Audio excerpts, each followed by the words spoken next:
Commission members who will be here soon, but let's get started. I want to, first of all, thank everyone for being here for our fourth meeting with the Special Legislative Commission to study the use of solitary confinement at the ACI. I'm again grateful for all of our commission members who are volunteering their time and energy and perspective to make this process as valuable as possible. Thankful to everyone else who is here to present and observe, and to everyone who might be watching at home to learn more about this. We are now in our fourth meeting of this commission. As a brief recap, we've taken a look at two components of our commission agenda thus far. We started with an analysis of some of the metrics, the numbers around how many inmates at the ACI are going to segregation, for how long, etc. We then, at the last hearing, heard from community members to hear their stories and experiences in solitary confinement, or their family members who are experiencing it. And I think at the last meeting, we heard some testimony that raised some questions around the mental health effects and implications of this disciplinary classification, as well as some interest to hear more about the systems that the DOC is currently using. So that's really going to be the focus of our meeting today. We have a number of speakers to talk about some of the research around this issue, some clinical observations, and then hearing from the department a bit about what's currently happening. So we're going to shoot to have everyone out in 90 minutes. Hey, John. Welcome. We're going to shoot to get everyone out in 90 minutes. We've got a full agenda, so if we have to, we might need to have one or some of the speakers speak at the next meeting, as we've done before. But I believe we already have someone from the DOC sort of related to this who's going to be speaking at the next one anyway, so that should work out pretty nicely. So without any further delay, let's get started. I would like to call up Sarah Martino from the Center for Prisoner Health and Human Rights to start us off. Thank you. And as always, if you have questions, feel free to ask. I think we want to try to maybe let folks get through to the end, but if you have a pressing question, I'm sure our speakers will let you ask it.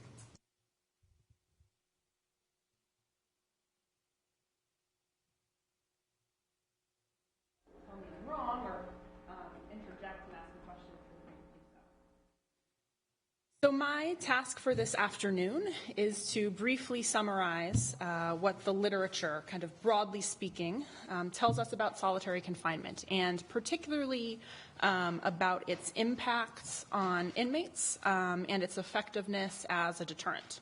So this is a very complicated issue, and you'll have to forgive me for speaking in broad strokes as I move forward. But I wanted to start by defining our terms for the purpose of this presentation. So I'm going to be using solitary confinement as a catch-all for the practice of confining somebody to a cell for 22 to 24 hours a day.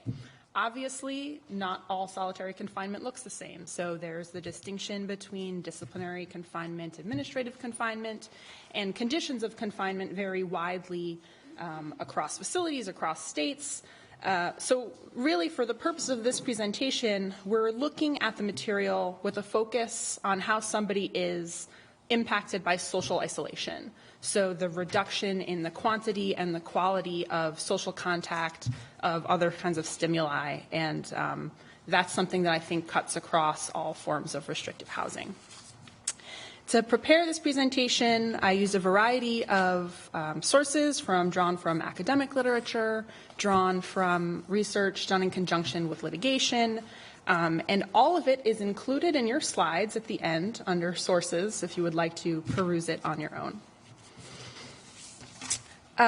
For further context, I think it's really important to acknowledge the challenges in both conducting and assessing the research in this area. So, for example, when we're thinking about isolation, it's difficult to account for how different conditions of confinement might act as mitigating factors. Does access to a television or to a certain kind of window change the impact that being in confinement might have on somebody? It's also difficult to compare across settings since every setting is so different. There's some significant methodological challenges to doing this research. So the gold standard in research is the randomized control trial. You have a randomly selected group who is part of the experiment and a randomly selected group who is part of your control population, and then you compare outcomes across each. That's really difficult to do in a prison setting. It raises a lot of ethical issues.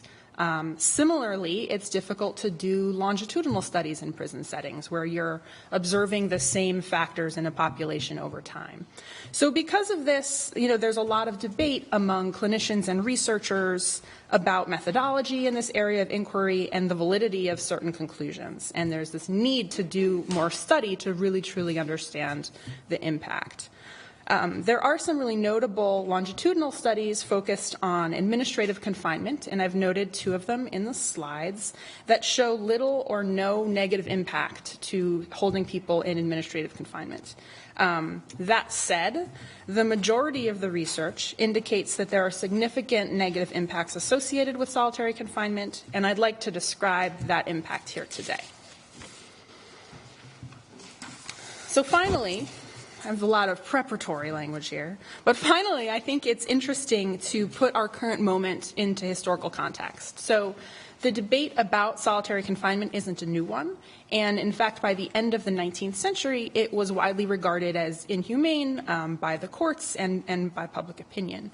But this debate kind of gained traction again, largely in the 80s and 90s, with the rise of the supermax prison or the high security prison, where people are generally kept in what for these purposes we're calling solitary confinement. They're confined to cells for large periods of time. And I wanted to include this infographic that shows the rate of individuals in segregation growing at a rate that far outpaces the growth of the prison population. I think that this raises some interesting questions about why we returned to this practice, why we've come to rely on it more than ever before, and what goals it helps us to accomplish. And perhaps these are questions for the Commission to consider at another time. But to jump into the research piece, I wanted to start by talking about a body of research that emerged from Europe in the 80s and 90s. Scandinavia particularly has a history of isolating inmates who are awaiting trial. And this is a practice that was very controversial and prompted a lot of research and debate. So these studies are notable for their use of quantitative data, meaning they don't just rely on self-report, and also their inclusion of a comparison group. So you can look at folks who spent time in solitary confinement and folks who did not and sort of compare outcomes. And so what was found was that there were higher rate of psychiatric hospitalization among inmates who were in solitary confinement, that there were higher rates of sleeplessness, problems concentrating, and anxiety and depression among inmates who spent time in solitary confinement, again, as compared to their peers who did not. And in a particular Danish study that over a long period of time followed 367 detainees, those who were in solitary confinement had a much higher prevalence of psychiatric illness or symptoms of psychiatric illness, and that increased among individuals who spent longer times in confinement. And after the cohort that was in this study left incarceration, the ones who were in solitary confinement were much more likely to report having a psychological impact from their experience in confinement, and also were more likely to remember their incarceration as being particularly difficult or straining. So in the United States, solitary confinement research is most often associated with 2 figures, one of whom is Craig Haney, who is a psychologist who's interviewed many hundreds of inmates in high-security prisons in the U.S. But he became known for his initial study where he interviewed 100 randomly selected inmates at the Pelican Bay Prison in California. And 100 randomly selected inmates at Pelican Bay who were in the secure housing unit there. Yeah, and if I'm talking too fast, I'm a New Yorker, apologize, please tell me, I will slow down. So the inmates had been at Pelican Bay for up to 3 or 4 years, so that's a considerable amount of time in the high security facility. So in these interviews, Haney found that they exhibited very, very shockingly high percentages of symptoms of psychological and emotional distress, including anxiety, lethargy, trouble sleeping, heart palpitations, anger, rumination, suicidal thoughts, hallucinations, all of these things. He continued to see these symptoms in additional inmates that he interviewed at Pelican Bay and in inmates at other high security facilities.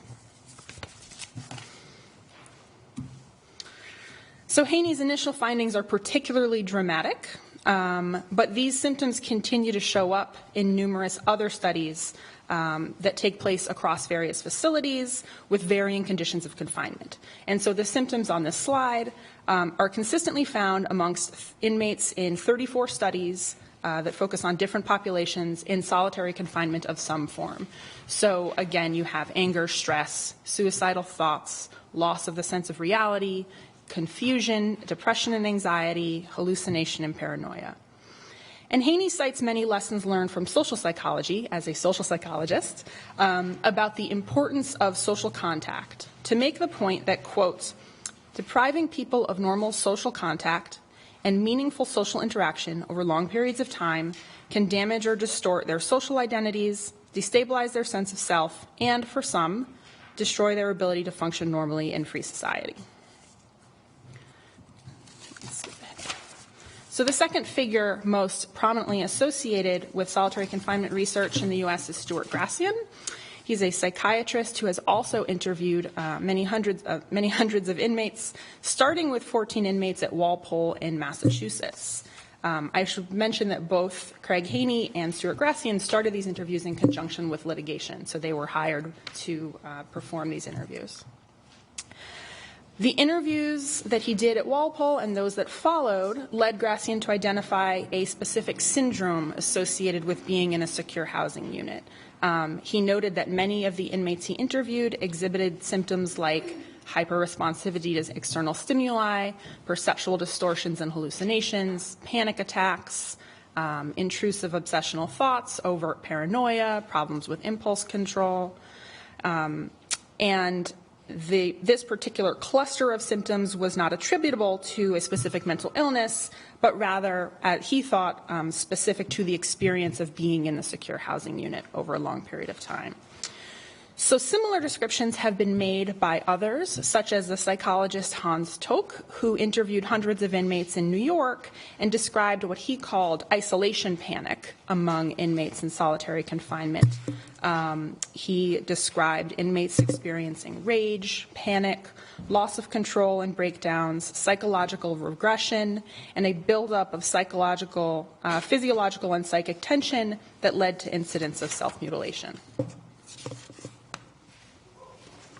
So in addition to a sort of broadly, we're going to broadly call it a mental health impact, there are several physiological symptoms that are commonly found across studies of inmates in solitary confinement. So symptoms experienced by inmates tend to include headaches, heart palpitations, neck pain, problem with digestion, lethargy, dizziness, loss of appetite. And when thinking about sort of the long-term health impacts of solitary confinement, Dr. Bree Williams, who's another expert in this field, notes a number of conditions inherent to confinement that can impact health. So, example, the lack of natural light plays a role in vitamin D deficiency, the lack of exercise. Obviously, these things are very much linked to preventative care and the ability to kind of remain healthy after this experience. So all of this raises the question, a lot of obvious questions, like how long does somebody have to be in solitary confinement before they're impacted by it? And there's not much conclusive evidence yet about that. So some studies say impact can be found as early as 10 days. Others cite, many months. There's also the question of how people are impacted post-release. And again, it's not really yet conclusive. So some studies say that people's symptomology decreases when they leave a solitary confinement setting, although they tend to remember the time as being very difficult. Certain individuals have reported being severely impacted sort of post-release for years after the experience. But it's clear that not everybody will react the same way to being in solitary confinement. Not everybody is going to show the kinds of symptoms we've talked about here today. Some people are more resilient. Some people have better coping mechanisms. The problem is that we have no way of knowing who will respond sort of more neutrally or who will be harmed. So very quickly,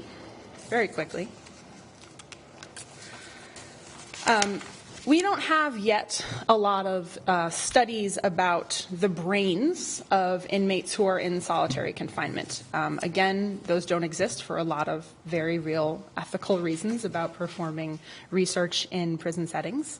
But recent discussions about the practice are focusing a lot on what we can draw from neuroscience that might inform how we think about solitary confinement.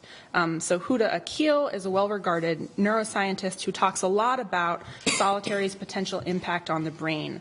And she focuses a lot on the stress of isolation and what we know about stress, primarily that it can shrink the hippocampus, right? That's the area of our brain which is in control of memory, geographic orientation and space recognition, and cognition and decision making. There's also a large body of research that focuses on other social animals and how their brains are impacted by isolation. So there's this whole rash of studies about rats and mice who are kept in these small isolated cages as compared to other rats and mice who are in these enriched environments where they have access to their peers and they can run around. And these isolated animals have very real, there's a very real impact on their brain. Their brain, like physically, ends up with, shrunken synapses, and there's these real physical deficiencies, right? So I am not trying to compare humans to rats today, but rather share where some of the dialogue is going on this topic and think more broadly about what other forms of science tells us about the stress of isolation. So although there's a lot of debate about the methodology regarding an increase in symptoms shown by inmates in solitary confinement, there's very little argument about solitary confinement, the fact that solitary confinement increases the risk of both self-injury and suicide. So the most recent study on this is from 2013, and it focused on jail admissions at Rikers. And looked at over 134,000 individuals who spent time at Rikers between 2010 and 2013. And what they found was that even though people who spend time in solitary at Rikers only make up 7.3% of the entire, of all jail admissions, 50% of the acts of self-harm occurred among people who spent time in solitary confinement. So if you were in solitary confinement at Rikers, you were 2 times more likely to commit acts of self-harm, and inmates who spent any time in solitary confinement were 6 times as likely to commit acts of self-harm as compared to inmates who were never assigned to that setting. Similarly, for suicides, we know that relatively small percentages of the prison population is in some form of restrictive housing at any given time, yet very high percentages of the suicides that occur in prison take place in some kind of segregation unit. So we have data here from California, Texas, and New York, all showing that relatively large percentages of the suicides that take place in their state prisons occur in some form of an isolation unit. And nationally, about 40% of jail suicides also take place in isolation or segregation. So there's a lot less that we know specifically about how inmates with pre-existing mental illness are impacted by solitary confinement. A lot of the early research on this subject excluded folks who were known to have a serious mental illness because they were trying to understand if the practice caused symptoms of mental illness. But what we do know is that individuals who are seriously mentally ill have higher rates of self-harm and higher rates of suicide attempt while they're in solitary confinement. We know that there's a potential increase in symptoms among seriously mentally ill people who spend time in solitary confinement. And we know that they often exhibit repeated disciplinary infractions while they are in that classification, restrictive housing. So a number of federal court cases have already addressed the issue of seriously mentally ill people in solitary confinement. There's high rates of people with mental illness who are in restrictive housing. Estimates range from 15 to 62%, and it depends on what you count as mental illness. Right, so if you're focusing on people who are schizophrenic and bipolar, that gets closer to 15, and as you add depression, anxiety, and other diagnoses, you get closer to that 62%. But notably, the Madrid v. Gomez case in 1995, which dealt with a variety of conditions at the Pelican Bay Secure Housing Unit again, one of the key outcomes of that was to remove people with mental illness from that secure housing unit. The judge made a comment that placing mentally ill or psychologically vulnerable people in such conditions is the equivalent of putting an asthmatic in a place with little air to breathe. So decisions in Wisconsin and Ohio and New Mexico had similar outcomes as well. So to shift gears slightly and discuss what we know about the practical impacts of solitary confinement. So does it change behavior as we hope that it does? There's not a tremendous amount of research in this area, but what we have says, no, it doesn't really. Recent studies in Ohio and Texas have found that inmates who are placed in short-term disciplinary confinement, that confinement has no impact on any subsequent misconduct. So it doesn't increase that misconduct, but it doesn't decrease it either. And one study indicates that the longer men spend in disciplinary confinement, that time is actually associated with increased aggression, which is obviously the opposite of what we want to have happen. In terms of what we know about, switching from disciplinary to administrative segregation and thinking about high security facilities, we know that individuals released from high security facilities, there's generally not a huge effect on recidivism, but there's a small increase in the rate of violent recidivism among high security inmates as compared to their peers. And certainly people who are directly released from a high security facility, those folks are associated with higher recidivism rates. So what are my takeaways from all of this? So we have a number of clinical experts and researchers who agree that there are significant negative impacts to isolating people via solitary confinement. The research is not always consistent, but it does indicate a clear increased risk of suicide and self-injury among inmates in solitary confinement. And there's very little evidence regarding the effectiveness of solitary confinement as a tool to change behavior. And there is certainly no way to predict who is at risk for negative impact of solitary confinement. So in 2016, the National Institute of Justice put out this very large report that sort of reviewed all of the research that we have on various aspects of restrictive housing. And the two doctors who wrote the chapter on mental health concluded with something that resonates with sort of my conclusions here, and I'm so to read it to you. Unfortunately, neither mental health clinicians nor prison officials have a reliable method of determining in advance which prisoners will do well in isolation and which will not. The risk created by this limitation is substantial, and prisoners may be harmed.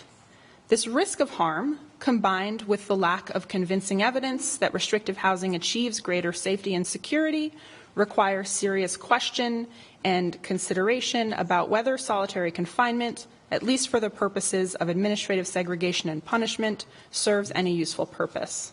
Changes to restrictive housing practices will not happen overnight, but substantial reform is encouraged. So these kinds of conclusions have started to shape the policies of relevant professional organizations. So the National Commission on Correctional Healthcare released a policy statement in 2016 that suggests prolonged solitary confinement should be eliminated as a needs of punishment, and they define prolonged solitary confinement as greater than 15 consecutive days. They also advocate for juveniles, mentally ill individuals, and pregnant women to be excluded from solitary confinement altogether. The American College of Correctional Physicians is a little bit more conservative. They suggest that seriously mentally ill inmates should not be in restrictive housing for over 4 weeks, but also that mental health input should be included in the disciplinary process to try and effectively divert people from confinement settings. And the American Correctional Association revised their restrictive housing performance-based standards in 2016 to say that facilities should not place an individual with serious mental illness in extended restrictive housing. The American Psychiatric Association, the American Public Health Association, others have come out with similar statements. So with that, I end my spiel and invite questions if you have any. Has anybody done any research concerning the effect on the general population when you remove predators, violent offenders out of the population? So what I know about this, and actually it's referenced in here, and I can point it out to you to go look. I think it's either the Briggs or the Sunt study that looked at what happens across a state system, a state correctional system, when you introduce a high security facility.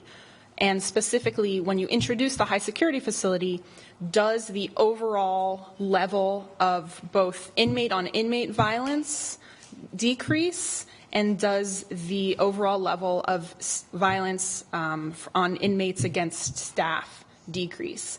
And there were sort of mixed results. So if I'm remembering correctly, and this looked at 3 different state systems, there was not really any change across the state in terms of the amount of inmate on inmate violence.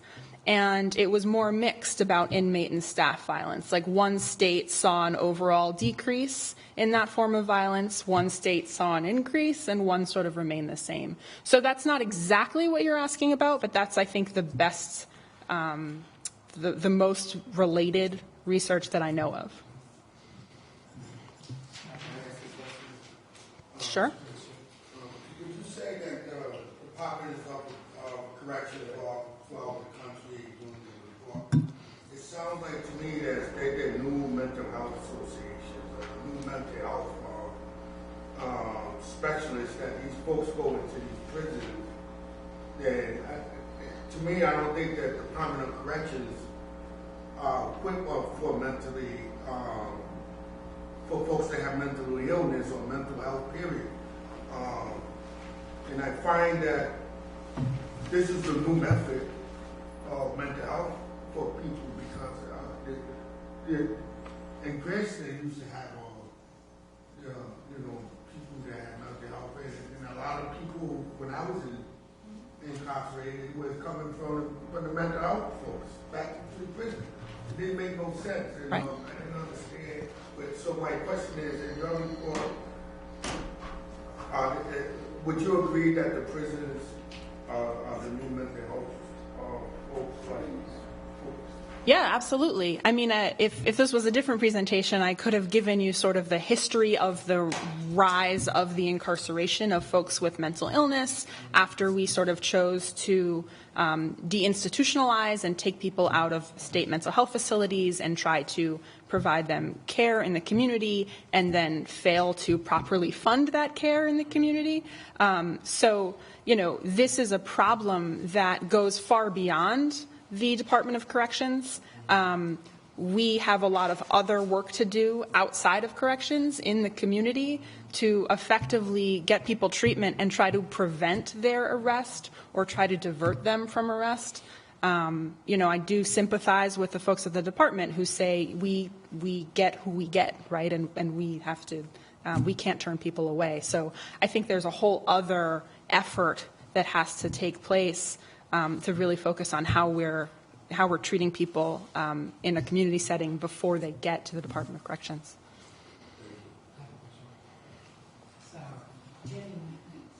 Thank you. Thanks, Lynn. Sarah, first of all, thank you for this review. I appreciate it. And I just have a few questions. Sure. I'll keep them brief. Okay. The Pelican Bay study, you said that was 100 inmates that were randomly selected and interviewed. Pelican Bay in California is primarily mostly gang members. There are some mentally ill and gang members in that prison. If I remember correctly, when I read that study, most of the inmates, if not all 100 inmates that Dr. Haney interviewed, were in solitary confinement for at least 3 to 4 years straight. Yes, correct.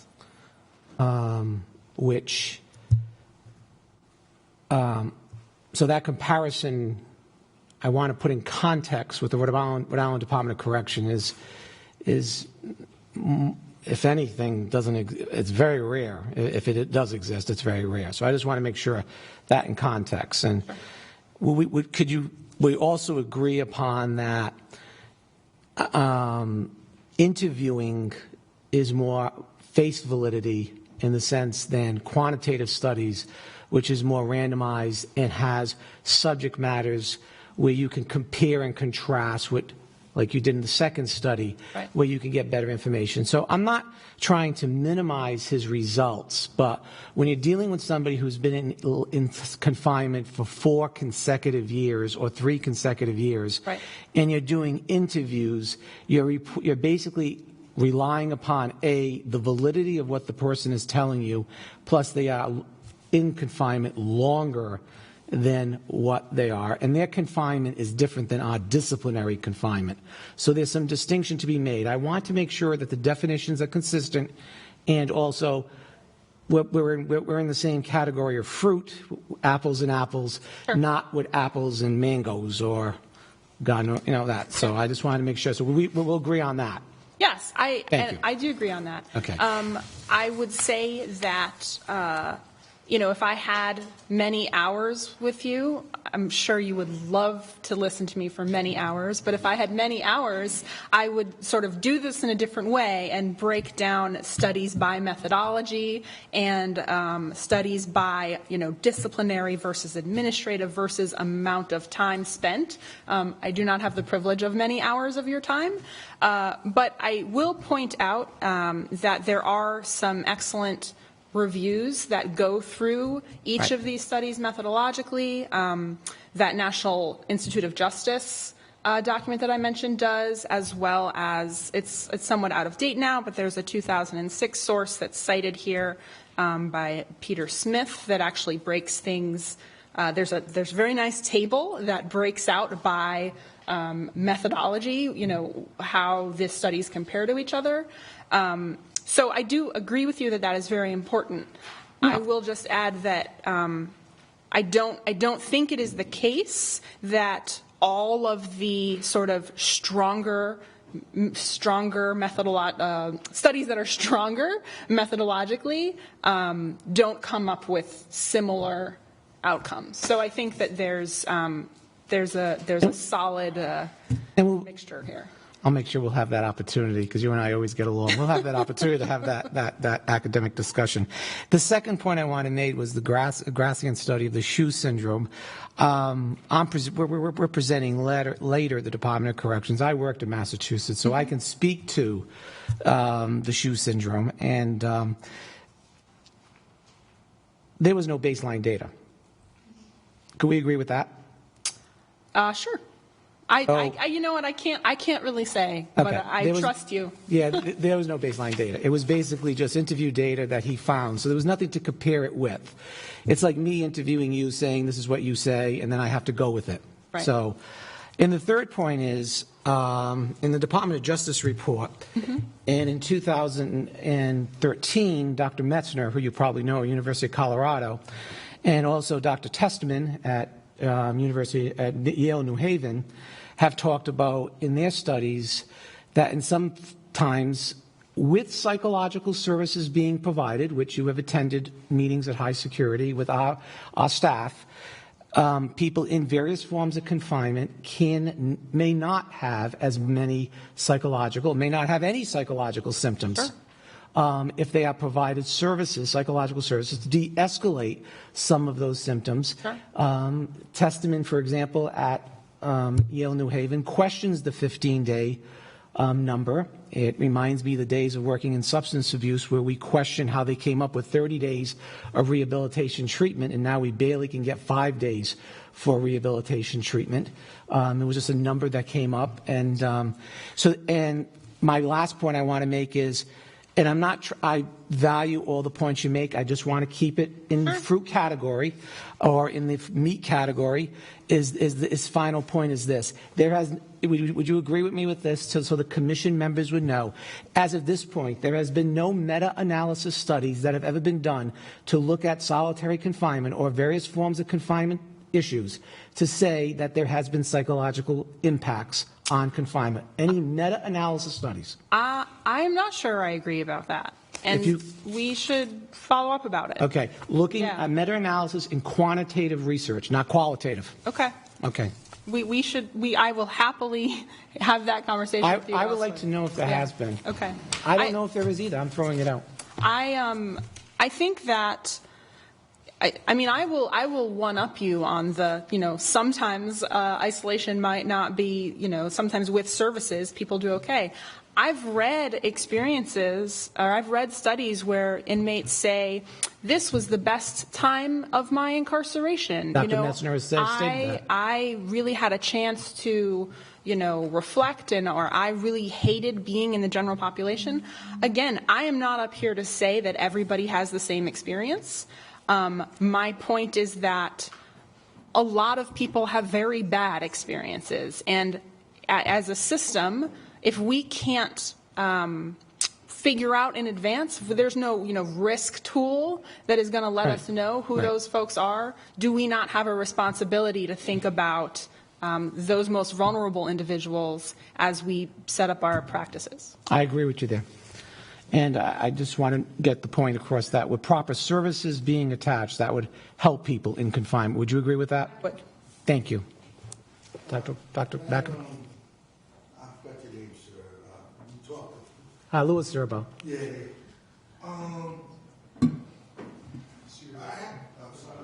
Could you put your mic on, please? That's just for everyone when you talk and ask a question. You can button up. Can you hear me? Okay, I'm sorry. We did some work with the folks in Pelican Bay when they went on a mass hunger strike, and there was a part of supporting them. And we had got numerous letters with pictures of brutal assault that we put it and we followed to the Channel 12 News. And so about 400 of us went to Department of Corrections, and that was closest prisons to voice our dysfunction of distrust with the prison system. And I don't know if by you saying that just because an interview by the individual that was in segregation is not valid, I don't believe that, because if anyone that's been in that situation like I have and have a story to tell you, I'm not going to sugarcoat it. I'm going to tell you what it is and how it is. So I don't think you should discredit any person that testified or give a story because that person is in a locked up facility. And the second thing is that when you mention that I think it's fair to say that that there was no record. I guess he was trying to tell you, Sarah, that any kind of integration around that solitary confinement, that's also not true. I did work with Dr. Bevilacqua and also with Dr. Hodder with the Mental Health Association in Pawtucket, and we came up with this document called the White Paper. And the White Paper demonstrates all the folks that was in solitary confinement throughout the country that have mental health problems.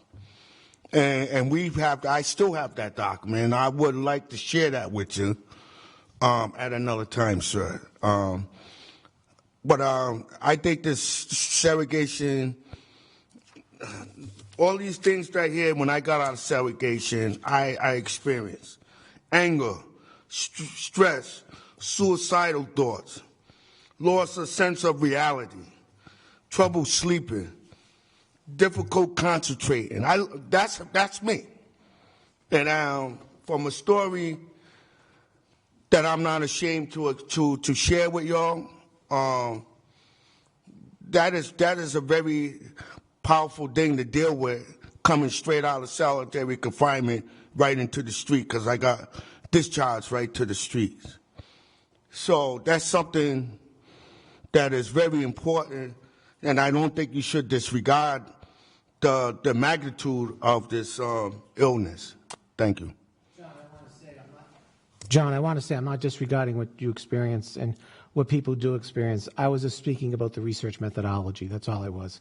But thank you for sharing that. I appreciate it. All right. Thank you. And then, in the studies that you looked at, or either for this or other studies, any of them compare? can you lean into the microphone a bit? Pre and post reforms in the use of solitary, and what that effect is on both the prison and on the general mental health of the population? I believe we will be getting to that next session. Okay. Thank you very much for your thorough evaluation of the research. And I wanted to just first jump to the meta-analysis that appears to have been done, at least reported in the National Institute of Justice report that you talked about, that I found to be very objective, well-balanced review. And it does appear from what they're saying at this point, the meta-analysis, first of all, needed to throw out many studies because they didn't meet rigorous enough parameters of research, and that the ones that they did evaluate didn't conclude that solitary confinement has lasting psychological effects on those subjected to it. So that's from that document. I do have some copies of this that I'd like to, give to the Commission for review. This is a recent document that, after my own independent review, I was very relieved to read due to its thoroughness and objectivity. If I could just say, Dr. Makovic, I think that report was very, assuming we're talking about the same one, and I think we are, I think it was very fair in talking about the inconsistency, the lack of certain kinds of, definitive answers, for lack of a more articulate phrase at the moment. But it still had the conclusion that I read to you here, and I think that that's important, right? That we can talk about the failures of methodology in a lot of these studies, but the people who reviewed it in that article, in that report, still came to the conclusion that there's enough evidence to show harm that we should be seriously reconsidering our use of the practice. So, correct. Just to make the point, though, that some of the terms that are used when we're discussing reform of segregation or solitary confinement, such as a seemingly arbitrary day limit on how long someone could be subjected to it, is not well understood. I agree.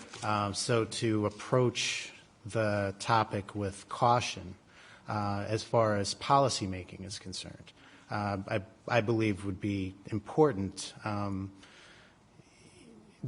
due to the fact that there is a lot that we still have yet to understand. But I agree that there's enough that it should be evaluated as we are doing so today. Virgil? Thank you for this, Sarah. Matter of fact, this is like the script notes. I was going through some of these things that Yeah. it was quite helpful. You broke it down pretty good. I just have a question for you. Yes. When you use the term for the solitary confinement, you use that 22, 24 hours a day. Is there anything in these studies that broke it down that is like a 16 to 22 hours lockup less of a problem or more of a problem? That's nothing that breaks that. No, and Hours again, down. I think Okay. that the field suffers from the lack of research that really explores, what happens if you do X, Y, and Z. So now that people are beginning to make some changes, you can see some of that. In X state that implements a residential treatment unit, what happens to levels of violence? There's starting to be some of that, but there has not been a lot of work that really, as of yet, that goes into that. So the Zynga report, Anderson report, didn't get into anything like that at Nope, all? they just Okay. did a longitudinal study of people. You saved me a lot of reading. Thank you. Appreciate it. Yeah, I want to thank you so much, Sarah. This was really wonderful. I think we got to keep it moving, so thanks everyone for their questions. Appreciate it. We have Chris Doraville, who is a licensed clinical social worker, up next. Hello. Thank you. Hey. So just briefly want to introduce myself. I'm a licensed clinical social worker in practice in Rhode Island in psychotherapy. Also served as a trainer and consultant for an international organization that specialized in trauma and men's issues and addiction. So I'm bringing that expertise as well as the fact that I am a formerly incarcerated inmate and somebody that was released from secure housing about 9 years and 2 days ago from a prolonged stint for an infraction that happened while I was incarcerated in Massachusetts in Billerica House of Corrections. So I'm bringing both personal and hopefully some professional experience to this. So what I want to start off with is exploring and understanding the process of trauma. And I'm going to talk about trauma significantly and its impact on mental health. And when I use the word trauma, what I'm referring to is a wound. Trauma comes from the Greek word meaning wound. And so I'm talking about a wound, but these are wounds not necessarily that we can see on the outside, but wounds that happened as a result of psychological or physiological stress. And so when we have this process, this chart really breaks down. We have the event or the experience that happens, the response that happens, which is this fight, flight, or freeze response that many of us have heard about before, which results in altered states of consciousness, body sensations, numbing, hypervigilance. And you're going to notice that a lot of these symptoms that you're seeing in the response, as well as the emotional and physical responses at the end, overlap with Grassian's secure housing unit syndrome because the symptoms of the stress from being in secure housing are very similar to the responses of psychological or emotional trauma. The response to trauma from the event or the experience results in sensitized nervous system changes to the brain, which affects both brain and body. And then there are physical or psychological distressors that can be what are referred to as triggers that remind a person of these sensations, anything that they could experience from sight, sounds, any type of information that's taken in. And then we have these emotional or physical responses, and these are typically the symptoms that we see. We see symptoms of isolation, depression, anxiety, but also symptoms of aggression, violence, rage, and then kind of self-harm, which is substance use, eating disorders, deliberate self-harm, or suicidal ideation. So I kind of want to paint this picture and then move on to the next slide where we're going to just take a brief look at the brain, and I'm not going to get into complex neuroscience here because it's probably not the point. But if I could get that slide up here. The down arrow. There we go. So we're going to look at this triune brain model. So we have this brain, hopefully we do, in our head that functions, and it really functions as three separate systems working together in one. And this is a model developed by McLean in 1990, where we're looking at three different areas of the brain. We're looking at our neocortex, which is our upper-level executive function parts. This is a part of the brain that's responsible for rational thought, logic, language, making planned decisions for the future. This is the part of the brain that we're hoping to access when we're thinking about consequences of our behavior. Then we have our limbic system, which is our mid-level system, which is responsible for our fight, flight, freeze response. It's really responsible for 5 Fs: fight, flight, freeze, feelings, and fornication. Those things all happen in there. And as you'll note, there are several substructures that I kind of mentioned. They'll come into play a little bit later on. And then we have our complex, our reptile brain. These are our autonomic responses. These are our survival or instinctual behaviors. And 2 structures that are of importance here are our brainstem and our cerebellum. And so I'm going to refer back to this and some of the symptoms I talked about earlier as I kind of go through some of the points that I intend to make here. So what we know is that early childhood trauma results in developmental changes in parts of these brain, most notably parts in the brainstem, the cerebellum, and the hypothalamus, areas that are responsible for helping a person regulate their affect or their outward display of emotion. And so in 2016, a colleague of mine had done a treatment mapping intervention in the Rhode Island ACI and medium security, and what she found as an accidental result, more or less, of her research was that 96% of the men incarcerated in medium security in Rhode Island Adult Correctional Institution had a history of developmental trauma. And so what we know from studies, both look from the VA studies on PTSD with soldiers returning from war, as well as other studies, is the highest indicator for someone having post-traumatic stress disorder is having a history of developmental trauma earlier in life. Even if they're not showing symptoms at some point, the impact of psychological stress later on down the line will result in these changes or the onset of traumatic stress-related disorder later on. So we also, these traumatic disruptions in early childhood can come from a number of things. They can come from our typical, the abuse, neglect, violence, whether it's psychological, physical, emotional, or sexual abuse, as well as poverty, living at home with a mentally ill or incarcerated family member, living in unstable housing environment, or any type of this. So when I'm talking about trauma, I'm not talking about what would necessarily be a major event, but it could be an experience. So these experiences tend to happen early in childhood and result in these prolonged periods of either intense or chronic stress, which change the physiology and the way that the brain responds. And so a lot of this stuff is happening, and these changes that are happening in the brain are happening at these lower levels that are more sensitized to stress response. And this is why when it was mentioned earlier, that we don't know who or who may not be more susceptible to the impacts of housing or segregated housing, because it could be anybody. But I would say that an indicator to find out who would do better and who would do worse would be looking at their childhood developmental history.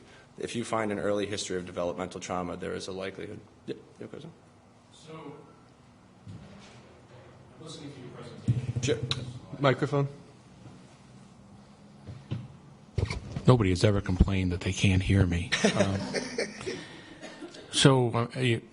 Very interested in your presentation. Perhaps you could fill in a blank for me anyway, maybe for others who are here. I read about a situation in Louisiana a number of months ago. Probably going to get the numbers wrong, but the gentleman was in solitary confinement in a Louisiana prison, can't remember his name, for more than 40 years. And when he got out of prison, he, by all reports, and of course, you accept what you read in the newspaper or see on television or hear on the radio, that he, came out with no discernible mental illness or, untoward behavior or anything like that. First off, are you familiar with that case? And assuming that you are, perhaps you could explain it, because I get the whole trauma thing. Sure. I think trauma is not good for you. It's not good for anybody. It's especially not good for people who are sick. And trauma can make you sick if you're not sick. But it seems to me that 4+ decades in solitary, I think we all agree, is pretty traumatic. So maybe you could speak about that. Sure. I'm familiar with that case. I actually read the article, and unfortunately, I can't explain it. I wish I had a better explanation. I would also point out that I read a story, and this is somewhat off topic, but I read a story several years ago of a man who jumped out of a plane at 30,000 feet, and his parachute didn't come out, and he survived a 30,000-foot fall. And so it's possible that you can survive a 30,000-foot fall and be fine. He had some broken bones.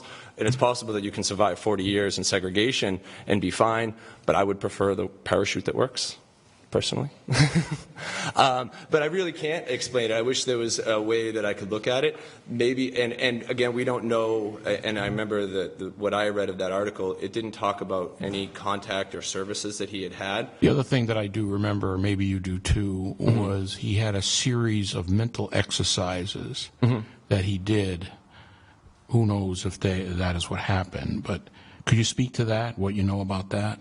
Sure. So if a person can establish a sense of staying connected to reality and a sense of connection with others, one of the first things that people start to experience in prolonged solitary confinement, both from my personal experience and working with people who've experienced it in the past, is they start to develop a sense of disconnection from others and self. And so they have no ability to, or limited ability to kind of exist. You know, if there is no other, there is no self. And so they become detached from reality. So if a person is resourced and resilient enough to have those mental faculties and keep them on board while they're in a confinement situation, then there is a chance that they would be able to, have that connection. And then whatever connections that they may be having along the way, are they being seen daily by a nurse, even if it's for a few minutes to drop off psychotropic medication, or are they seeing a correctional officer, even if it's a couple times a day, just to have a conversation, grab a newspaper, get a book that comes by on the portable library. There may be some social interaction. So that person could use as resiliency or adaptive factors to kind of help them feel like they're still connecting with others and still having a sense of self and other. Thank you. You're welcome. And so to kind of move from that, one of the things that we know from neuroscientific research is that human beings are, at our core, we're mammals, and all mammals are hardwired for connection. We need others for connection, especially in times of extreme stress. Stress, when we're stressed, if we think about children, small children, the first thing they do when they hurt themselves is they run to a loving other. It's a place where they go to develop a sense of safety and comfort. And typically what we see with inmates or men who are incarcerated is that they will almost push away people. When they feel a sense of stress, they use this as a way to create a sense of safety. And it almost is antithetical or opposite of the reaction that we would expect. I really feel like I need somebody right now. I'm going to hurt somebody to push them away. And that's typically a result of their childhood or developmental trauma response, because when someone has a history of developmental trauma, they move away from this organizing experience of understanding themselves from others, because the others that are typically around them and at that situation have created an environment of unsafety. So the being moves, or the person moves from a sense of connecting with others to survive to staying in strict survival mode, where survival means pushing other people away, creating a sense of safety, creating a sense of isolation as a way to protect oneself. And so we don't really know, again, without doing a thorough history, what people's experiences have been. And even if we do a thorough history at admission or intake to someone being incarcerated, again, we can't rely on a person to tell you everything the minute they walk through the door, because they probably don't feel safe enough to do so.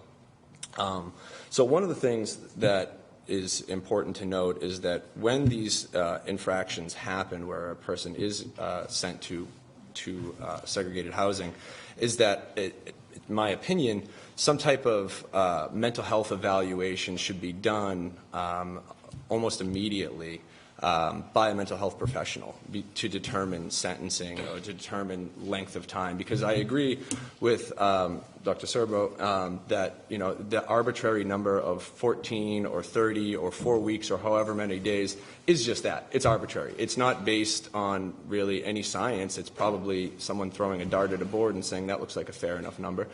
Hopefully it's a little bit more scientific than that, but we don't know.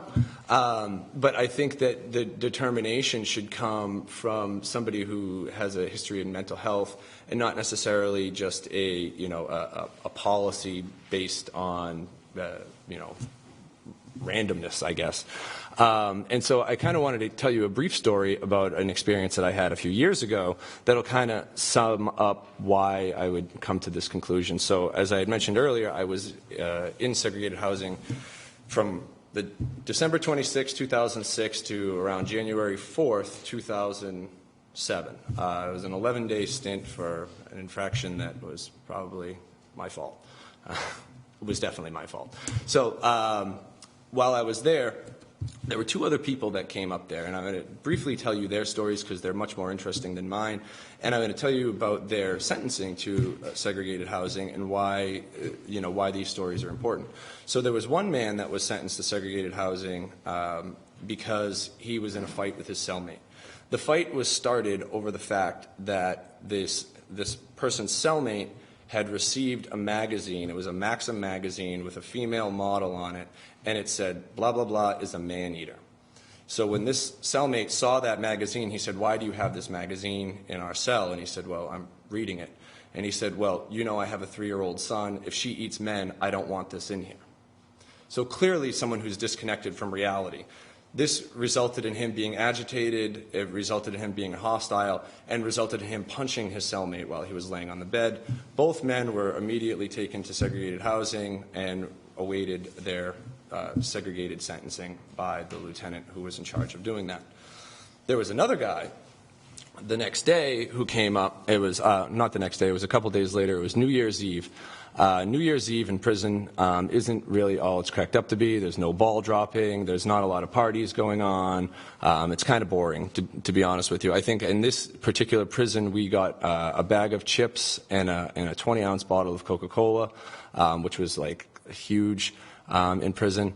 So that was really our party for the night. Anyhow, there was this one particular inmate in this old building in Billerica House of Corrections before they had moved it to the new building. You used to be able to pop your cell door open with a spork. In certain cells, yeah, that's interesting, right? That makes for a real safe place to incarcerate people. So you could pop your cell door open with a spork if you had the right cell. And so this guy learned how to pop his door open.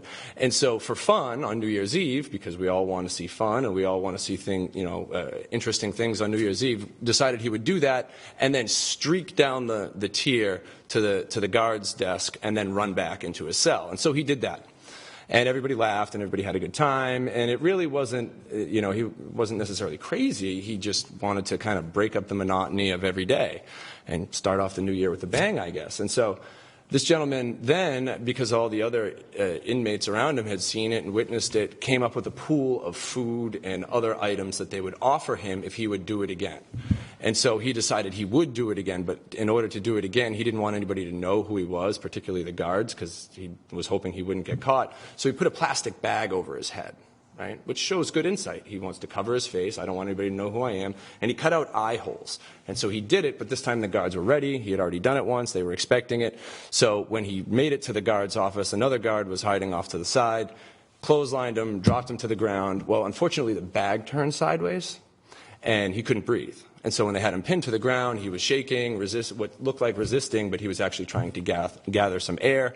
The guards saw this and said, this guy is clearly crazy. He's got a bag over his head and he's running around naked.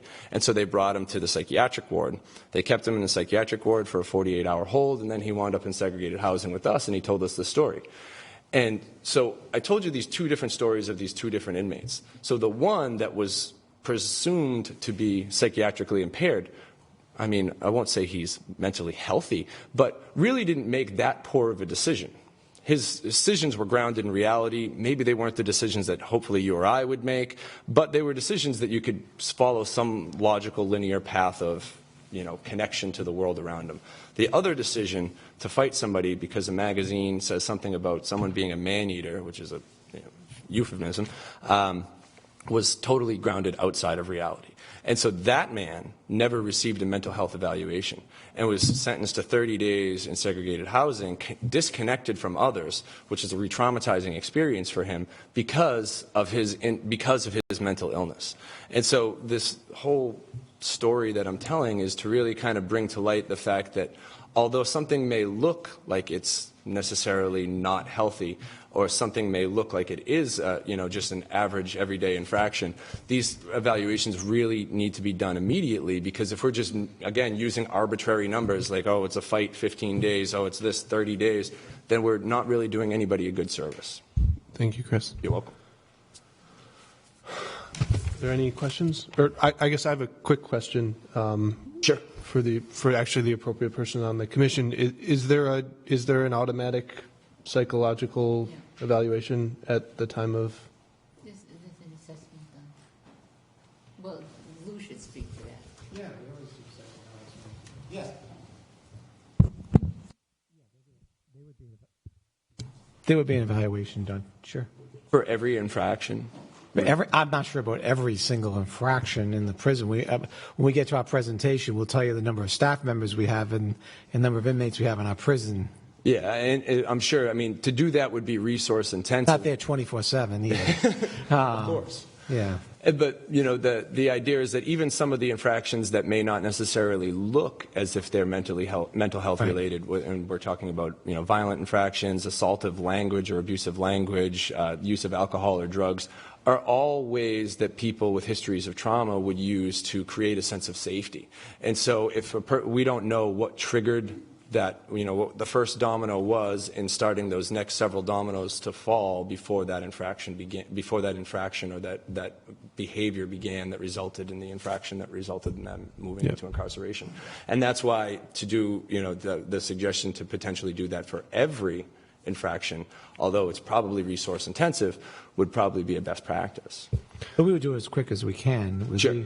We have emergency schedules. We're on call, myself and the supervising psychologist. And we've come in off hours, and we have psychiatrists the lifespan psychiatrists are on call too to cover for us on telephonic coverage if needed. Thank you. Assistant Director Whedon, I'm going to suggest we try to limit the questions and make them as quickly as possible and the answers as well, just in the sake of time. I just want to point out one thing.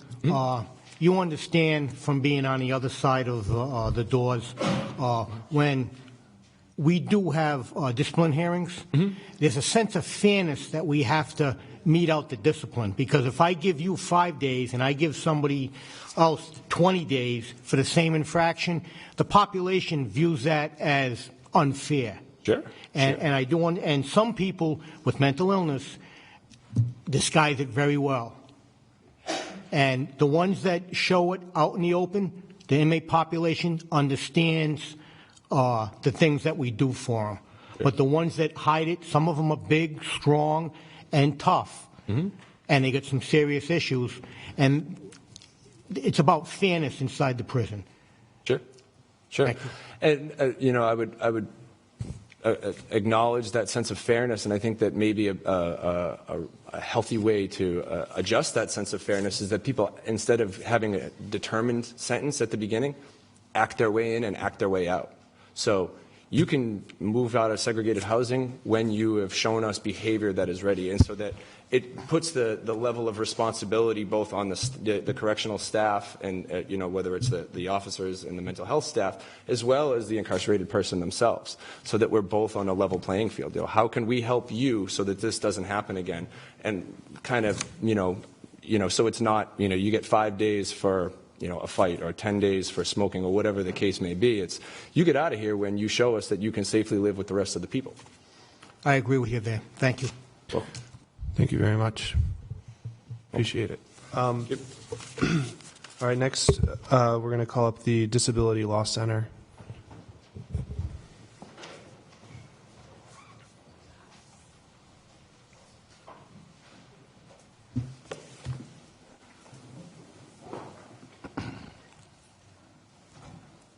Representative and commission members, thank you for inviting us. My name is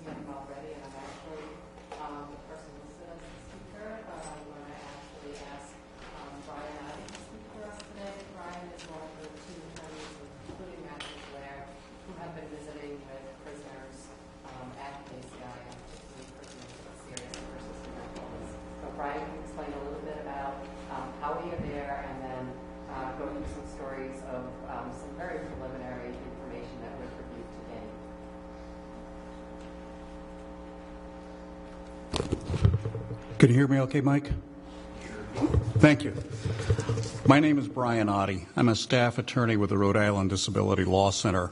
For those of you who are not familiar with the Disability Law Center, it's a federally funded nonprofit law office that is designated as the protective and advocacy system for persons with disabilities in Rhode Island. There's an office such as ours in every state and territory. We have the federal authority to monitor facilities that house persons with disabilities and to investigate allegations of abuse and neglect. And the ACI, as has been acknowledged, is considered a facility under our federal enabling legislation.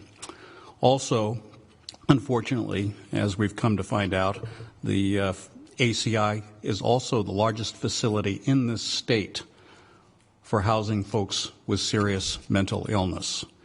When we learned of a number of individuals with serious mental illness experiencing disciplinary segregation or solitary confinement, as we think of it, we sought access to them utilizing our federal access authority.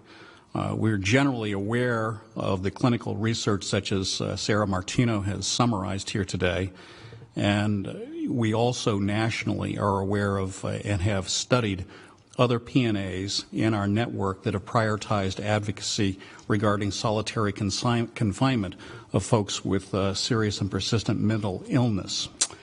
We last year received the names of 39 inmates with serious mental illness who had been noted to be in solitary in the past year or so. We've interviewed approximately 35 of those individuals. Their diagnoses include schizophrenia, schizoaffective disorder, bipolar, mood disorder, severe depression, anxiety, PTSD, and personality disorders such as borderline, antisocial, and otherwise unspecified. We obtained releases from some of those individuals to review their health care and other records, including their segregation records. We're just in the initial stages or phases of that review. We've obtained some pretty comprehensive medical records from the department. We've also received summaries, or I would defer to some of the administrative staff from the ACI, but there's booking reports that are individualized booking reports, and there's also a summary or a summary sheet. We've reviewed the summary sheets of these individuals and aligned it with the folks that we've interviewed along with their medical records.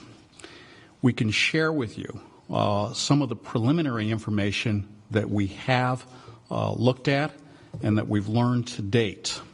And I do need to tell everyone at the outset, just as Dr. Serbo pointed out, we are aware that the prison does have policies and does have procedures where in somebody who does receive, or at least somebody who has been identified as having a serious mental illness, receives a booking report that clinical staff or staff from Dr. Serbo's area does participate or does observe the booking report process and does have input into what happens with the booking. So we are not privy at this point, we're going to be getting records, to be able to ascertain exactly how many days of a booking reports may be served or may not have been served, whether it's been commuted or somebody has worked their way out as well as working their way into disciplinary segregation.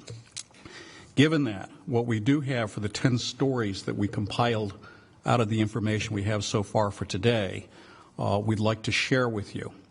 These are focusing only on disciplinary segregation bookings that have occurred since January of 2014. For example number 1, we have Mr. A, who was booked 17 times for a total of 407 days of disciplinary segregation. Of those 17 bookings and 407 days of disciplinary segregation, 4 bookings and 65 days of disciplinary segregation were listed as being for mutilating himself. During this time frame, one of the 17 bookings was dismissed, and for 2 he was found not guilty. According to a clinician note, Mr. A reported that he was looking forward to completing his disciplinary segregation time so that he could restart his classes. A week later, he reported to the clinician that he feared that he will go downhill if he is given more disciplinary segregation time. In 2015, a clinician noted that he had been booking free for a long time. In August of 2015, he told the clinician he had very good days after he got his radio and after he got his coffee.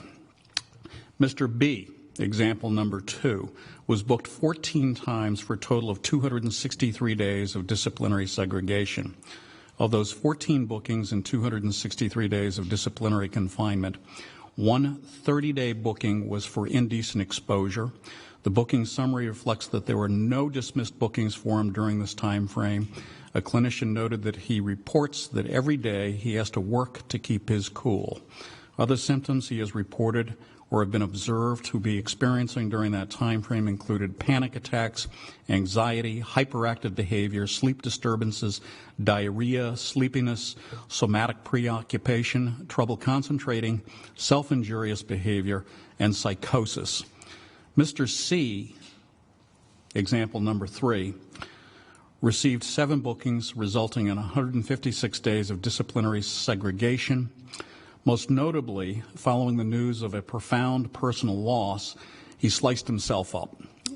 He was booked for self-mutilation and received 20 days of disciplinary segregation for that incident.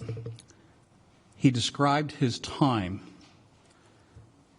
as in segregation, as being detached from himself, that it made him feel mute, like watching a movie on the wall. Watching life as a movie. Mr. D, an individual with apparent cognitive dysfunction, received 42 bookings, resulting in 916 days of disciplinary segregation. Again, this is since January of 2014 that we looked at for these individuals. His bookings and disciplinary segregation were for offenses such as making inappropriate sexual comments, indecent exposure, throwing substances or objects or disobeying orders, refusing to cooperate, or engaging in disruptive conduct. Mr. D also was reported to have continuing and obvious physical difficulties despite therapies and interventions other than disciplinary segregation. And we did note, or we understood, that he was being considered for more intensive medical workup. Mr. E was booked for 107. Yes, go ahead. Could you quickly clarify? These are bookings over how long a period of time? These are bookings that we examined for these individuals from January of 2014 till November, December of last year, at the latest. So it's from a time frame of 2014, the beginning of 2014, until the latest would have been, I'm trying to remember, because I will tell you that we've intentionally removed any identification of these individuals in here as we're required to do so by between 2.5 to 3 law. years. Yeah, exactly. Less than 3 years. Mr. E was booked for 176 days in a year. A behavioral health note in that year indicates he was in segregation for 10 months, and a sentence flattened while he was in segregation. He returned to the ACI within 3 weeks of discharge. During the first 3 months of the next year, he was booked for 91 days of disciplinary segregation. He experiences auditory hallucinations and paranoia. Mr. F was booked for 62 days during 1 month for 2 assaults on another inmate that did not involve serious harm and for misleading a RIDOC investigation. These incidents appeared to have occurred during a time when he was off his medication. The following year, he received a 20-day booking for a similar charge during a time when he was also off medication. He reports hearing voices and having bad thoughts about violence when he is off his medication. A month after Mr. G, another example, discontinued medication, he received a booking of 31 days for assaulting his roommates. Several months later, he was booked for 365 days of disciplinary segregation for assaulting a CO, a correctional officer. Although he states he has no recollection of the event, DOC records do not document any encounters with mental health professionals in the 5-month period between the discontinuance of his medications and his subsequent bookings. He reports he served the entire 365 days, plus an additional 40 days for 3 bookings for disobeying a lawful order and 1 for fighting. He received a total of 8 bookings, was found guilty on all 8 bookings for a total disciplinary segregation time of 463 days.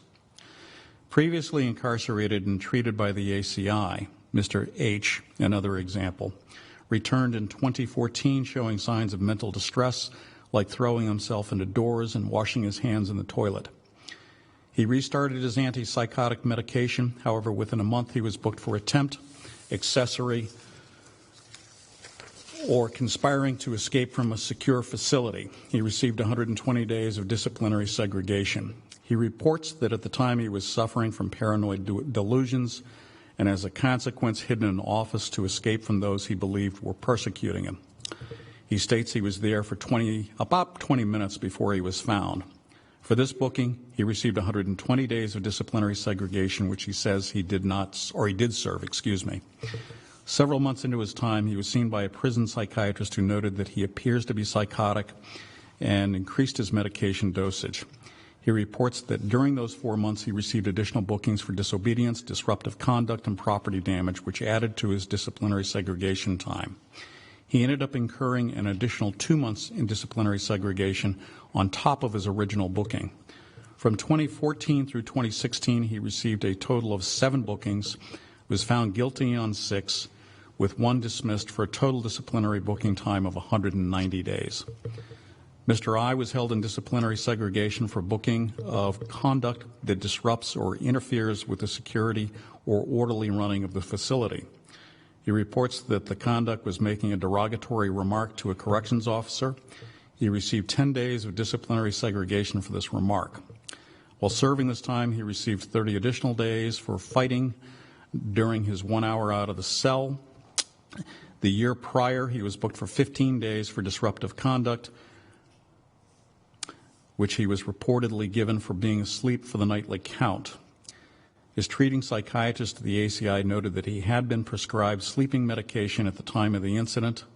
From 2014 through 2016, he received a total of 13 bookings, was found guilty on 12, not guilty on 1, for a total disciplinary segregation time of 197 days.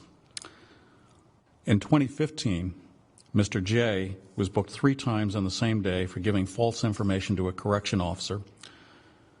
He received 20 days segregation. Disobeying a clearly stated order, 30 days, and making threats to an employee, another 30 days. During this time, he was also booked with failing to comply expeditiously with an instruction, which added 20 more days to his segregation time. He's known to have a history of suicide attempts, and halfway through his segregation time, he reported to a guard that he feels, quote, feels like killing himself. During one of his monthly clinical segregation checks, he reported feeling depressed, experiencing frequent crying spells, and poor sleeping. He was prescribed an antidepressant. Several days later, he eventually completed his disciplinary segregation time of over 3 months for the single incident.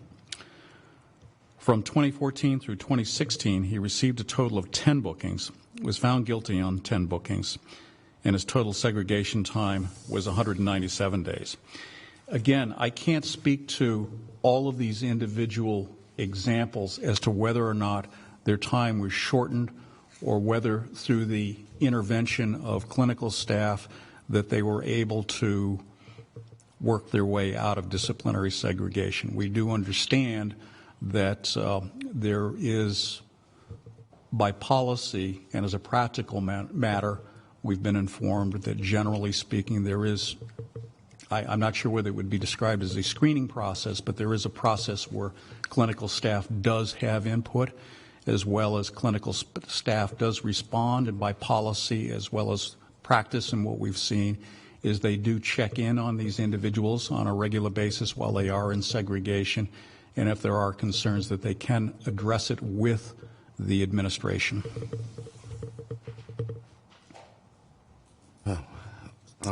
Yes, thank you. Klingham. Thank you. John, Ms. I'm Klingham. sorry. Thanks, Brian. Several of those cases that you indicated, I just want to be clear, people were booked for self-mutilation? That's correct. Was there any indication that after the self-mutilation they received an immediate hospitalization or psychiatric workup? The self-mutilation cases that I personally reviewed, I know that the individual was hospitalized, was provided with emergency room treatment. There was some concern following the emergency room treatment as to whether or not that individual was trying to further his injury. Medical staff did attend to him, and he managed to pass that particular phase. And after that, he served time in segregation, in restrictive housing? Yes, he was in restrictive housing, he was in segregation, and served, as far as we are able to ascertain, he served his time for being, for slicing himself up. Thank you. I can't speak to bookings for self-mutilation, but in my clinical practice in corrections, as shocking as I found it to be, that there are inmates that do commit acts of self-harm for reasons that may not be psychiatric, for reasons to go to the emergency room to disrupt the monotony of being in prison or being in segregation, or due to an unmet demand, an unmet need, way of communicating something, or simply, like I said, for a trip to the emergency room, which for some is a very reinforcing experience. Again, I can't speak to the identify this the individual by our regulations, but I can state that the particular individual that I mentioned that I interviewed, that, as we said, it was following a profound personal loss that I think any of us in this room would consider to have been profound. Yeah. And if I can add as well, we only looked at those individuals that the prison has designated as persons with serious and persistent mental illness. I understand, and I wouldn't dispute that there are those cases as well, but not to characterize all of those incidents as a result or a symptom of a mental illness. I understand that. I think would be I do. Mr. DeLauro? Thank you so much, Brian and Ann, for bringing this to our attention. Listening to the both of you, I feel as if we have a pretty good glimpse into the reality of the prison and the difficulties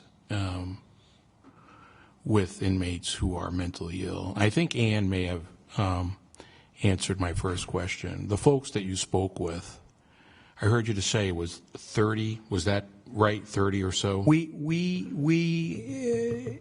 received the names of 39 individuals. At this point, we've spoken to approximately 35 of those. Some of the individuals we did not feel comfortable obtaining a release from or have not interviewed yet of the 35. So we have, at this point, I think the number is about 29 individuals where we've received records that we are reviewing and going through and doing follow-up interviews, as well as we have had access and conversation with clinical staff and administration. Okay. So I think Ann might have answered this in part. Of that number, are we talking 100% have a diagnosed mental illness, 95% ballpark? Of the individuals that we've spoken to, these were previously identified by DOC as folks with serious and persistent mental illness that had been in segregation. Okay. We drew that directly from some previous information that we had obtained. And my final question, will the information that you've compiled be made available in a highly redacted, non-identifiable format at some point? I think we'd like to think of a way of doing that. We're just trying to be very careful in terms of de-identifying the data. But. Yeah. I just have one more follow-up, Mr. Chairman, if I might. So are you familiar with as part of the work that you did, the recent, and you may not be the right folks to ask this question of, are you aware of the recent study and that was published by Yale Law School on how prisons across the United States deal with the issue of mentally ill, all inmates actually, and solitary confinement? Did you consider that at all? We've reviewed a number of, we've had a number of resources and literature that we've reviewed. I'm not sure if that particular item that you're... No, I think we're relying mostly on experts. Okay. Yeah, the Yale was an overview, and I don't think it specifically teased out the mentally ill, but I think I remember at some point reviewing, seeing that, but I can't say that I've been through it and reviewed it. I'm not. It's not coming to me off the top of my head. Okay. Thank you. Thank you, Mr. Chairman. Can we make it short? Yes, we got a question. Oh. In some of these cases the cases that you review, the 10 cases that you cited, because you said you're in your preliminary stages, you said you did see some the treatments that were documented, or at least therapy sessions that were documented with some of these individuals. Did you not? Yes, that's correct. And was it? And you can see the issue of the mentally ill flooding the prison system and coming at a high rate of speed compared to, like, when you said when you were there, let's say in 2008 or 2009. Can you speak to that? I think Ann would like to answer it, but I could. No, I think that is also what prompted our interest. In addition to the data we received about segregation, I think we are really, it really is the fact that the prison is the largest facility for folks with mental illness, whether it chooses to be or not. And so the numbers of people there are pretty significant. And I think that our concern more broadly is also for the behavioral health capacity within the prison. You know, I think. Yeah. Well, thank you, because we'll speak to that and when we get to our piece.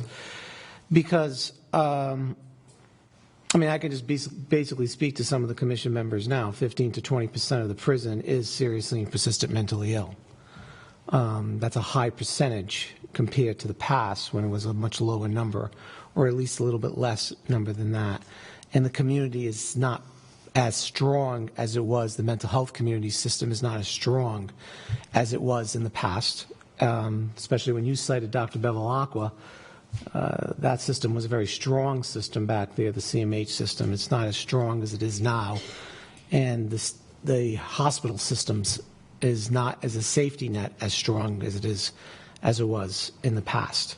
We would, I think we would, and Ian would agree that we would acknowledge that we've had the opportunity to speak with you, as well as some of the other staff and administration, and the observation has been, as well as reading the Lyman report and a number of other pieces of information that we've pulled from, but certainly we've seen that. We've seen that in your discussions that the mental health calendar, the fact that there's been an increase in the number of PFIs, or petition for instructions by the prison to engage in treatment or compel treatment for folks that are mentally ill that may be non-compliant within the prison, that certainly appears to be worked more, and that the staff, the clinical staff, has been responsive, very responsive. At the prison? Or am I speaking out of turn?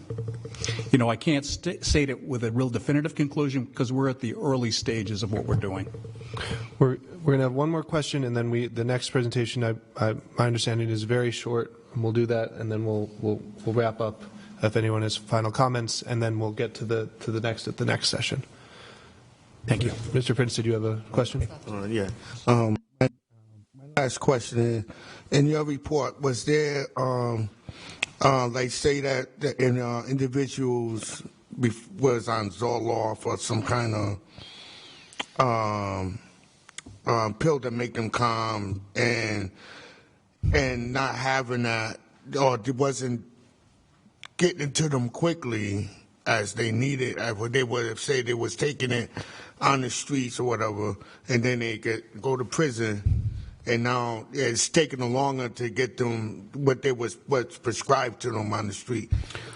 I think what you're Yeah, looking at that, we had looked at that part, and we haven't been focused on that particular issue. We've been focused on the issue of folks with mental illness, serious and persistent mental illness that have ended up in disciplinary segregation or solitary confinement.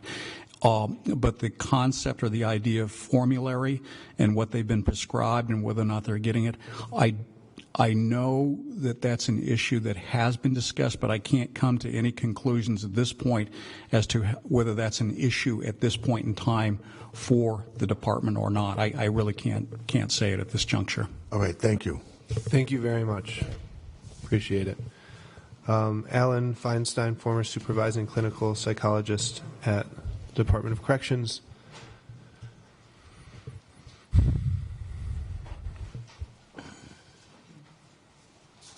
Good afternoon. I'd like to thank you for the opportunity to address this very important commission.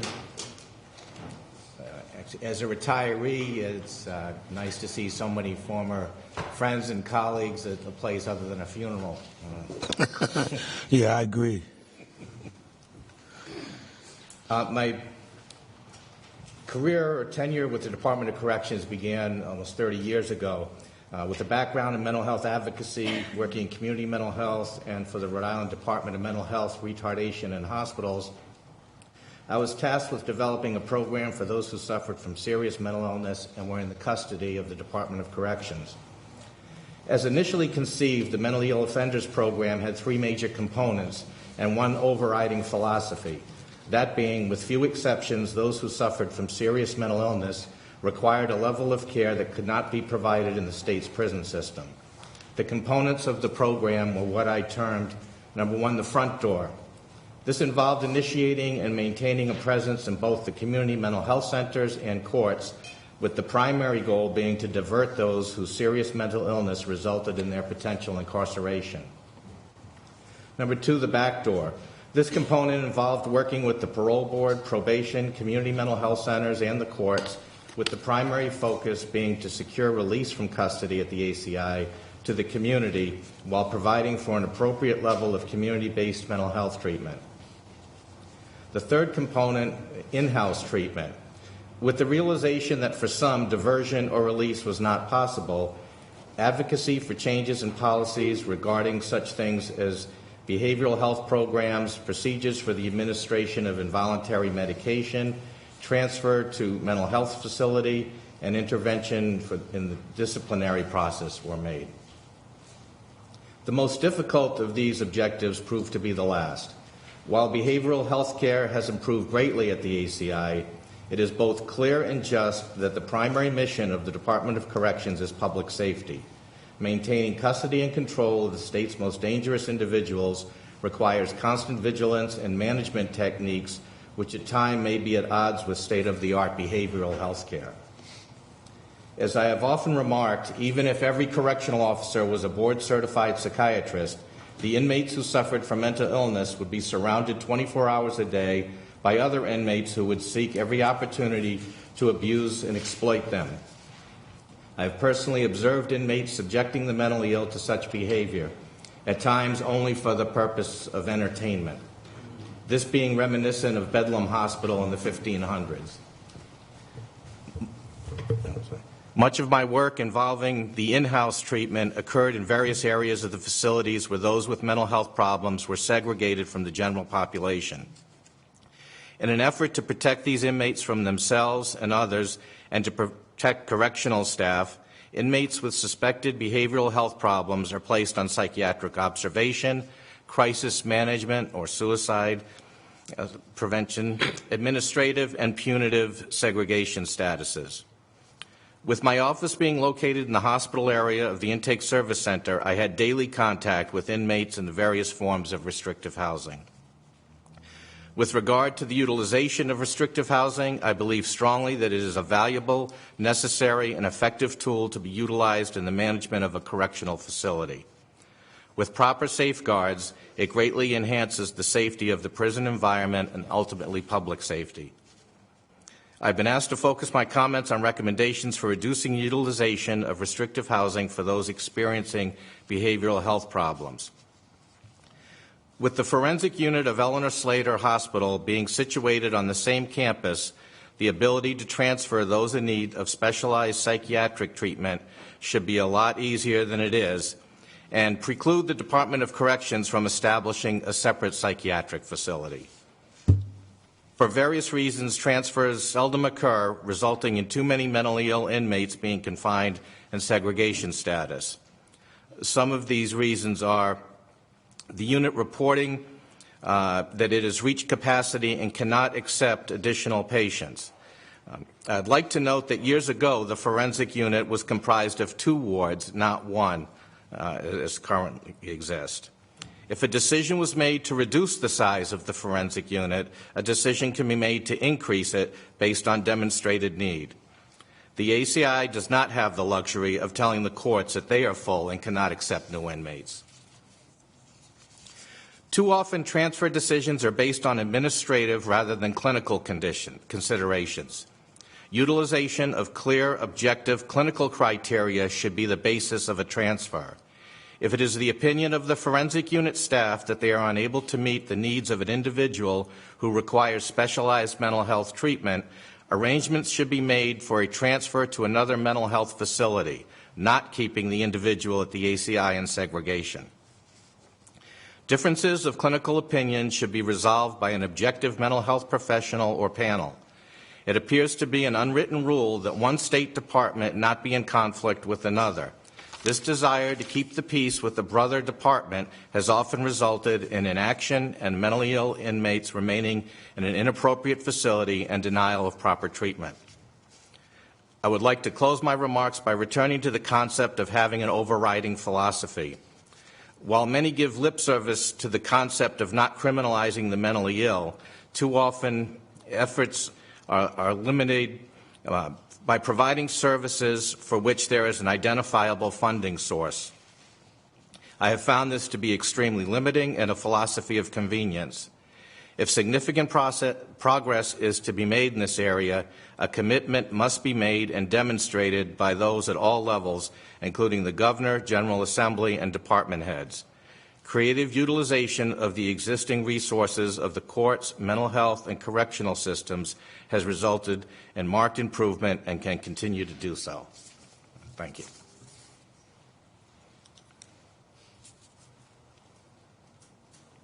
Alan, thank you for your remarks, and I agree with everything you've said. Just with respect to the forensic unit, what I want to point out is that I don't personally or think any of us are pointing fingers at the Department of Corrections, but my question to you, which I think you've answered, is there sufficient alternative treatment than the Department of Corrections in the state of Rhode Island right now? I don't believe there is. Is there sufficient capacity at Eleanor Slater Hospital, the hospital of last resort for serious mentally ill people in Rhode Island, to take the number of people that the prison really, in my opinion, should be sending over? I don't believe there is.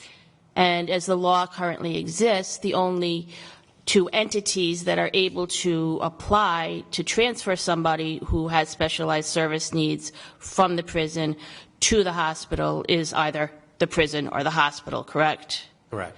And in practice, the person that does the second opinion generally, as far as whether the person needs to go to the hospital, is one of the doctors from the hospital that's already overstrapped with patients. Is that true? Correct. Yes. I would just like thank you, Alan. I just think we need to focus more on this in future hearings. I know we're running out of time right now, but thank you. Yeah, I just want to dovetail on what the mental health advocate is saying and what Alan is saying. And I think also what you were saying earlier from the public defender's office. On a given day, the Department of Corrections has anywhere between 425 to 500 SPMI inmates in our prison. That is more than any psychiatric hospital, Butler, Landmark, Rhode Island Hospital, Newport Hospital, St. Joseph's, probably 2.5 times of their acute admission units on a given day we have in our intake service center and in our institutions on a given day. Personally, I think it speaks volumes that the majority of the efforts in this area have, currently and historically come from the Department of Corrections and not the mental health authorities in the state.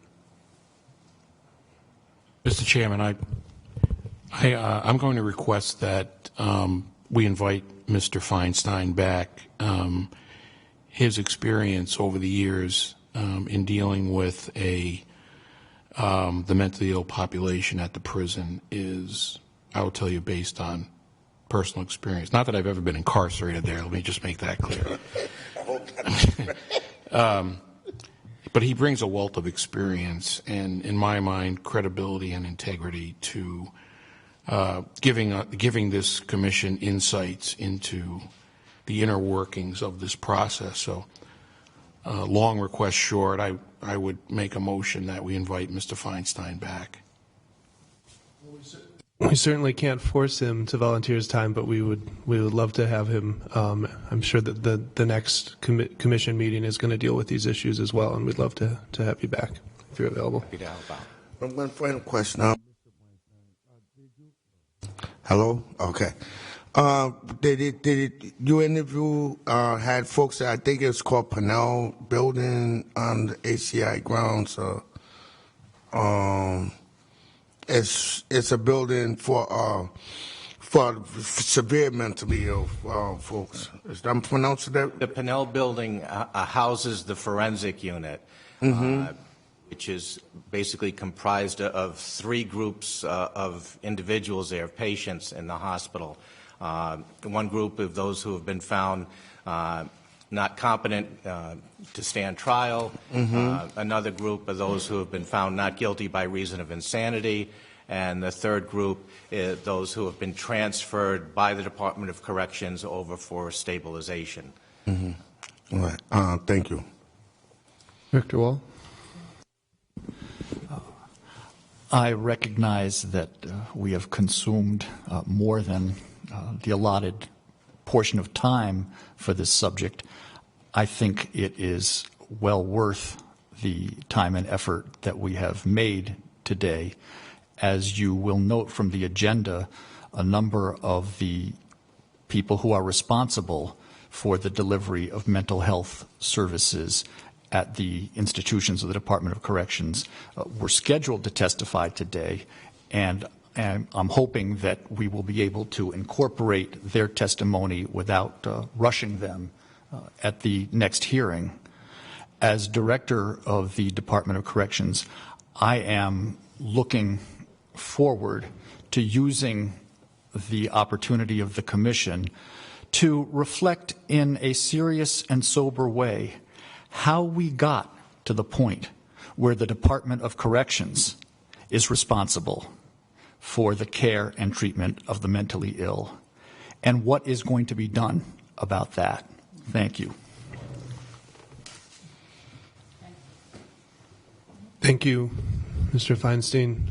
Thank you again to Sarah, to Chris, to the Disability Law Center, and to all our commission members. Again, we've gone over time. That seems to be a pattern with our commission. Obviously, this is a complicated issue with a lot to go over. Quick note on scheduling. Clearly, we're going to have to, this next portion is going to take some time. Our next commission meeting is January 26th, 1 p.m. here in room 101. We are going to we're going to extend the deadline of this commission because obviously there's more work to be done. As a reminder, we're going to finish this portion and this analysis. We're going to take a look again at our peer states and jurisdictions to see what actions and different ways that these issues are being approached in other states. And then we're going to have to, this is going to be the hard part, where we're going to have to come together and maybe get around a table that's a little more round and have some serious discussion about how do we bring these different perspectives and analyses and facts together to try to make a system that's the best that it can be. So I appreciate everyone's time. Again, we'll be coming back together January 26th here in room 101. We go first next time? Yes. The plan is that our next meeting will start right where we left off. And I look forward to seeing everyone then. Thank you. Thank you. Whew.